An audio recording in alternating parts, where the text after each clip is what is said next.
for CMA School Class 13030. As a guest speaker this morning, we've got a stand-in. We've got Chief Shockley. I will introduce him more fully in just a minute. First, I'm going to cover some class demographics.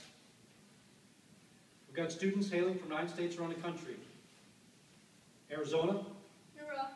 California, Hoorah. Florida, Illinois, Hoorah. Michigan, Hoorah. Missouri, Hoorah. New York, Hoorah. Pennsylvania, Hoorah. Texas, Hoorah. and Washington. Hoorah. They range in age from 18 to 28, with Construction Centenos as the senior citizen of the class. Hoorah. The next duty stations, we have one heading to UCT2 here in Port Hueneme, another one heading to NMCB 1, Gulfport, Mississippi, Hoorah. one heading to NMCB 11 in Gulfport, Mississippi, Hoorah. one also heading to NMCB 74, also in Gulfport, Mississippi, Hoorah. one heading to ACB 1 in Coronado, California, Hoorah. one heading to Naval Special Warfare Logistics Support Unit 1 in Coronado, California, Hoorah. and another 5 are heading to NOS near the hometown. They'll join in NMCBs 14, 15, Hoorah. 17, Hoorah. 25, Hoorah. and 27. Hoorah. Now, in every case, these CBs will soon have the opportunity to apply the skills that they have learned here. The CB legacy is built on our ability to get in, accomplish our mission, and move on to the next challenge. None of this can be accomplished without the equipment.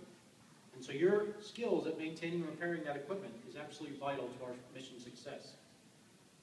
Now, we're here today to recognize a milestone and honor your accomplishments thus far in your short careers.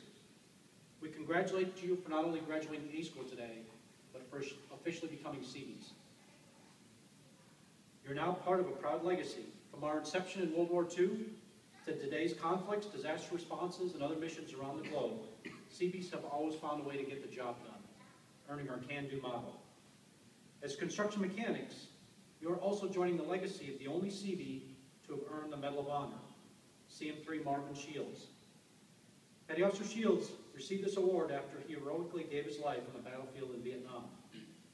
After being wounded initially, he continued to carry ammunition to the front lines to help repel the enemy attack. Wounded a second time, he insisted on helping a more severely wounded shipmate to safety. And still refusing to stop, he and others then succeeded in destroying the enemy's gun emplacement, thus undoubtedly saving the lives of many of their fellow servicemen. You are now proudly part of this great CB tradition. Now, for your training here at NCTC to get you to today, you received some of the world's finest technical training, essentially 2 years of vocational school packed into 10 weeks. Received military training designed to promote discipline, engaged in vigorous PT designed to prepare you for a course of lifetime fitness. You met many fine examples of leaders, instructors, and even mentors, including Chief Moreno, Tech Sergeant Fernandez, Staff Sergeant Nolte, Mr. Key, CM1 Carlo, Staff Sergeant Olson, Staff Sergeant Soto, Tech Sergeant Mariquai, Tech Sergeant Osborne, and Tech Sergeant Herder.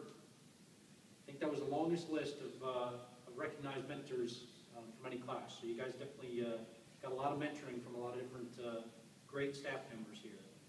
And even with that, I know there were others. The staff really is the strength of NCTC. And they are absolutely proud to have taught, guided, and prepared you to be CBs. Now, some things you said that you remember most about your time here. The challenge of managing your time and priorities, especially with the fast-paced classes, and learning how to retain all that information, as well as your duties, the 0400 Friday morning runs, and then staying awake in class after those 0400 Friday morning runs, which, by the way, they get up at really at 0300 to go make it on time for those. You saw yourselves transformed from boot camp recruits to CMA school students, and ultimately now CBs. Now, aside from the school, you enjoyed, or the school piece of it, you enjoyed a beach run for PT one morning. You also performed community service at a veterans home, and some of you went to see drag racing at the Pomona Racetrack and other fun Liberty activities around the area. And some of you saw the Pacific Ocean for the first time. But many of you are now anxious about what's next. Be confident that you have the skills to be successful Seabees. I believe great things are possible with a positive attitude and a desire to take care of each other. Besides keeping a positive attitude, the other piece of advice I would give you is to stay in a learning mode. You've been a student here for the past 12 weeks plus, and as you move on to your next unit or back to your hometown, to your NOSC and your new battalion there, never stop learning. In closing, we welcome you to the finest Navy and naval construction force that the world has ever known. We're a nation at war, and you're serving at a time where a nation needs you. Be proud of your service. You will deploy to places around the globe, often doing challenging missions in very difficult locations. But the training you received here will serve you well. You all depart here with bright futures and great opportunities. Take advantage of them. Congratulations. And it's now my pleasure to introduce Chief Shockley. Chief Shockley recently joined NCTC a few months ago after a successful tour at NFCB 40, where he deployed around the globe doing great things, and he's here to give you some words of advice and wisdom. Please give a round of applause to Chief Shockley.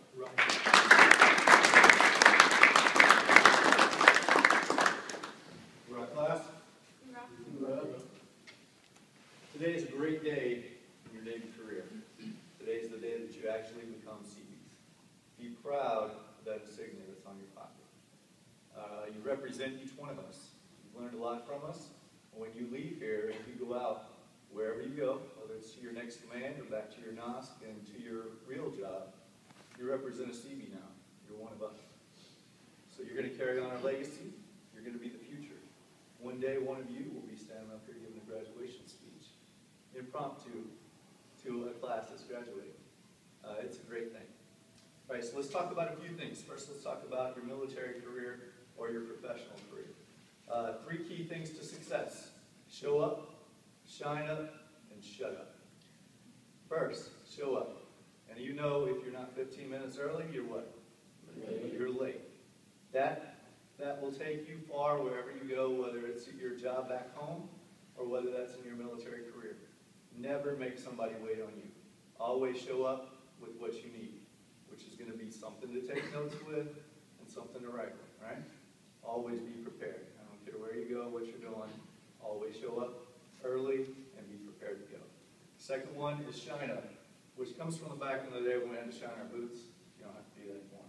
However, that still stands for your personal appearance.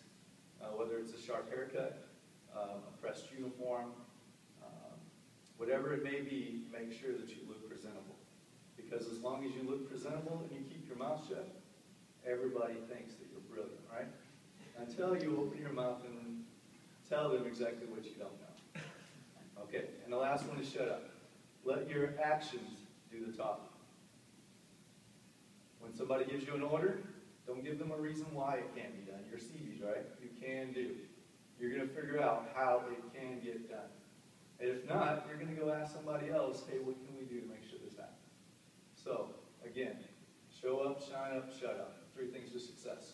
Next, let's talk about education. You just crammed all this education into 10 weeks, and now you graduated, right? Does that mean this is the end of your education? Absolutely not. Next, you go to your next command, you have qualifications to get done. Don't put those off. Don't get out of that mode of learning. Get into the qualifications, get your 3M done, become a useful part of your shop, and then after your 3M, you want to start working, if you're at a SKUs command, work on your SKUs. Once you accomplish those 2 great tasks, go to college. The military gives you free money to go to college, and we all say that we joined it, and then we wait until the last couple of years of our career and say, oh, I got to get a degree real quick before I get out. Don't do that. Start now. Get your associates. Take a year off. Get your bachelor's. Get your master's. Get out of the military with a master's degree. You don't want to have to pay for that after you're out. Make sure you get that while you're in. So, after your education, now you want to plan for retirement. And you think, man, I've got 20 years before I need to do that. Wrong. You need to start today. Because if you start today, you can save just a little bit of money, and it will continue to compound. You've all seen your credit card statement. You know how interest works. either works for you or against you. With your credit card, if it works against you, you bought something for $20, next month you gotta pay $25 for it. The month after that, you gotta pay $30 for it. Well, put your money to work for you. Save in your IRA or your TSP and let that money work for you. So it continues to compound.